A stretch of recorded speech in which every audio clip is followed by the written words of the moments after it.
Everybody, same routine, just raise your hands and we'll go ahead and get started. Let's start on the left with Colin here. Hey Ryan, saw a little bit of Will Sanders on the left side, Wilkin Formby at guard, and Michael Carroll right tackle.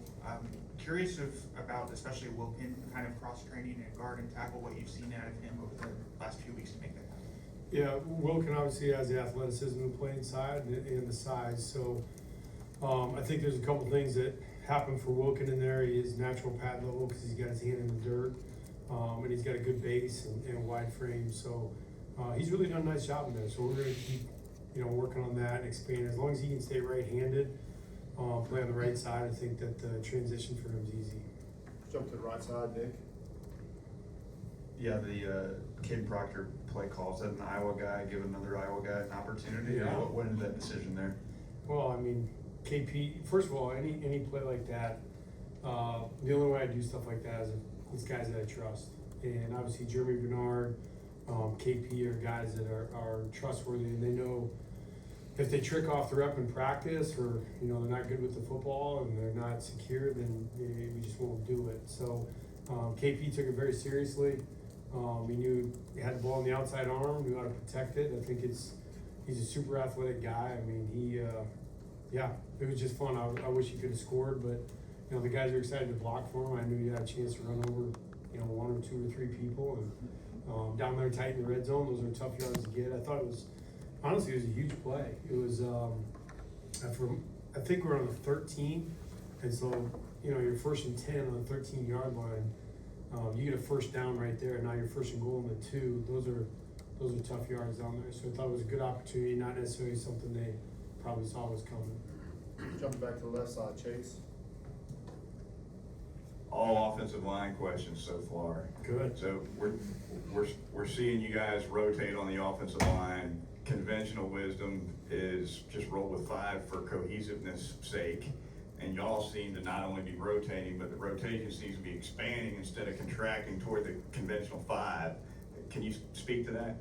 Yeah, we're just still not where we want to be yet. It's really that simple. And so I know the gel part, but we also have guys that wear down a little bit. So trying to keep guys as fresh as possible, and at the same time find the best 5. And so for us, I think there's a little bit too. You don't know what you got until you get some of those young guys in the game. Michael Carroll's got to play. Will's got to play, and we don't know how good they are or what they can do until they get in the football game. So we've been kind of falling back on that a little bit and seeing, that challenge, that competition, see if that can spur a little bit more production. Let's go to Katie, second row on the left. One of the things y'all told us back in camp, the white tie on the job, is how well he done protecting the football through 4 games. He doesn't have turnovers. What have you seen from him in that area? What's kind of the balance for the quarterback if you want him to be aggressive and make plays, but also be smart with the ball? Yeah, that's a great question. There's a really, really tiny sliver in great quarterback play and understanding when to be aggressive with the football, when to take care of the ball, and that's the whole thing. And that's what Ty's still working on. I think he's doing a really good job. And you'd rather work a guy back from that and have him make the aggressive throws and teach him those reads versus a guy that turns the ball over. So I know Ty has that aggression in him and has the ability to make those throws. So I just think he's operating at a really high level. He had one play.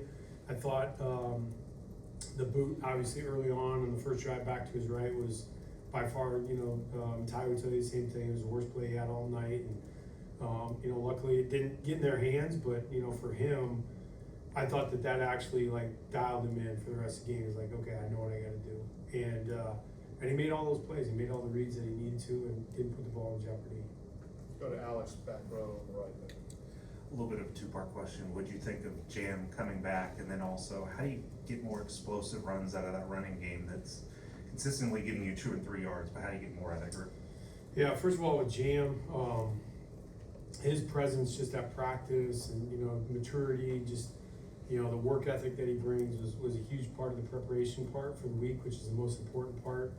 And, on game day, obviously, when he's back there, he had a couple pressure pickups in the backfield where he was just so solid and knew exactly what the check was going to be. And I thought overall we did a really good job protecting Ty, and Jam's a huge part of that. So obviously, clutch play at the end, but then running the ball, I just thought he did a good job, dimpling for 4 or 5 yards at a time, when there wasn't huge creases in there, and we just gotta do a better job finding ways to get him more of those one-on-one, matchups where the ball's on the corner, ball's on the safety. I think we got 4 of those in the game.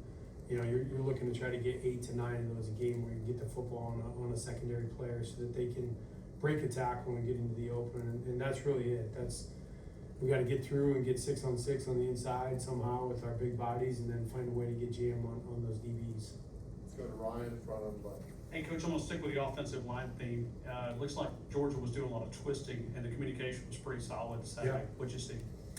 Yeah, just that, and I think that was a huge part of it, big emphasis. They do a good job, very creative scheme at Georgia, and so we knew that was going to be a huge challenge up front, is being able to communicate, especially not just the pressures, but the twists, as you mentioned up front. And I didn't feel like, even in the run game, I think we had three negative yardage runs or 0 gains. So, we weren't getting hit in the backfield, both throwing the football and running. And it always starts with the communication piece. And I thought, not necessarily the first part of the preparation, the first week, but I thought, like, as the week went this last week, I thought they really dialed it in and did a good job. And, it all starts with Parker.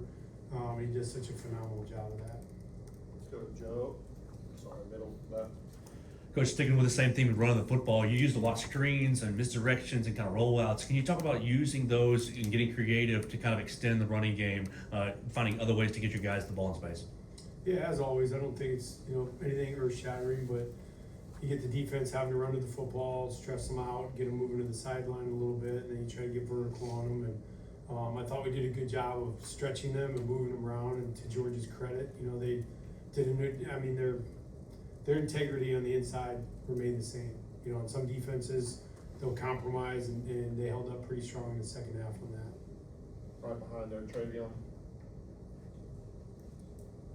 Can you talk about, from an offensive line standpoint, not giving up any pressure, sacks, or anything like that? Can you just talk about what that does for the confidence of the group moving forward as Alabama moves forward in the SEC play? Yeah, that's you said it well. Confidence. When they execute against a defense like Georgia, to all the different pressures and stunts and looks that they got, because I thought Georgia kind of emptied the clip a little bit as far as like looks and pressures and things that they did, and the guys responded. We drug up everything. We were pulling out clips from 2022 Ohio State game, and anything that we thought we could possibly see, we put out there at practice, and the guys were ready. And so I think moving forward, they know they can make the adjustments on the sideline, which is probably as important as anything, because there's going to be a look that we haven't practiced, and they did a really nice job of that. All right, we'll finish up with Will, second row on the left. Coach, I'm sorry to disappoint, it's not an offensive line question, but I wanted to get your thoughts on that breakaway play that Lazier made at the end of the first half, a situation where at first it looked like he could have been dead to rights behind the sticks in the middle of the field, instead gets 20-plus yards and gets out of bounds, helps keep that drive going in the way that he did. Yeah, those are the kind of plays you got to have in a big game. Obviously, you want to get the touches to the right guys, and Lazier is a guy that is a missed tackle force machine, and that's one of the things we look at every week are who are the guys getting touches, who are the guys breaking tackles, because when it's not perfect, which it wasn't on that play, you need a guy that's going to somehow make the play for you, and Lottie is, since the day I've seen him run around out here, he's definitely got a knack to do that. So he's got good ball security, he plays through contact, he does not expect to be tackled, he's more powerful than people anticipate, and he's just a really, really sudden guy. So he did a great job, had a great game. Made some really good special teams plays too. Thank you, Coach. You bet.